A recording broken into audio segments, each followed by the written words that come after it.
রাস্তার পাশে বসে থেকে এ মামা তাল বিক্রয় করছিলেন। এমন একটা অস্ত্র, ধারালো অস্ত্র হাতে নিয়ে কি দক্ষতার সাথে একটা তাল কাটছিলেন। আমি তাকে জিজ্ঞাসা করলাম, মামা তাল কত করে? তিনি তার দাম বললেন। আমি বললাম, আচ্ছা মামা কাটেন।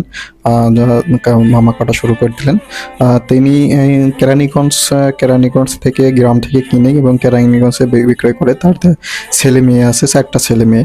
চারটা ছেলে মিলিয়ে আল্লাহ তাআলার অশেষ রহমতে তিনি বলছে বিয়ে দিয়ে দিয়েছে। তিনি যখন কথা বলছিলেন, তিনি আল্লাহ শুকরিয়া আদায় করছেন। এটা কত একজন গরিব মানুষ সব সময় আল্লাহ তাআলার শুকরিয়া আদায় করার জন্য তারা ভালো থাকে, তারা সুস্থ থাকে এবং সুখী থাকে।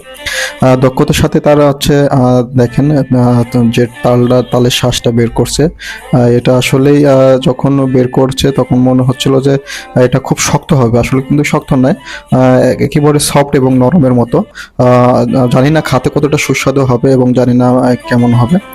যেটা সফট হয় এবং নরম হয়, যদি ভিতরে পানির রসালো থাকে তাহলে সেটা খাইতে সুস্বাদু এবং টেস্টি হয়ে থাকে।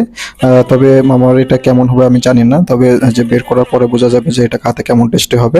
আমি তাকে জিজ্ঞাসা করলাম, মামা আপনার ছেলে মিয়া এখন কোথায় আছে? তে বললো সবার বিয়ে দিয়ে দিয়েছে আল্লাহর রহমতে, সবাই এখন সুস্থ আছে এবং ভালো আছে এবং যার যার মতন শেষে তার জায়গায় আছে। আমি মামা প্রতিদিন, তিনি বললেন যে তিনি প্রতিদিন 2,000-2,500 টাকার হচ্ছে তাল সেল করে। তিনি যদি 2,000-2,500 টাকার প্রতিদিন তাল সেল বিক্রয় করে থাকে, তাহলে তারা প্রতিদিন নাকি 1,000-1,200 টাকা লাভ থাকে। 1,000-1,200 টাকা যদি তার লাভ থাকে, তার প্রতি 30 দিন যদি সে বিক্রয় করতে পারে, তাইতে মনে করেন যে আপনার 30,000-35,000 টাকা তার হচ্ছে প্রতিদিন সেলস লাভ থাকে। এটা গ্রামে কেনার জন্য বললেন যে আহামরি টাকা কেনা লাগে না।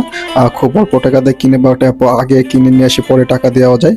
এখানে আর কি আমি গ্রাম থেকেই কিনি, গ্রামে বিক্রয় করি, শহরে যাই না।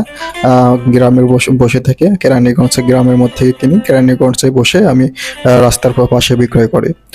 আলহামদুলিল্লাহ এখন খুব ভালো বিক্রয় হচ্ছে। তিনি খুব হ্যাপি আছে। কিন্তু তাকে শুধু একজন তাল বিক্রেতা হিসেবে মানুষ দেখে, কিন্তু দেখে না তিনি একজন সংগ্রামী, যার প্রতিটি ডাক জীবনের সঙ্গে প্রতিদিনের যুদ্ধের গল্প বলে। আসলে যে তালটি আসলে খুবই সুস্বাদু এবং রসালো, আসলে খুবই অনেক ভালো একটা সুস্বাদু তাল। আলহামদুলিল্লাহ।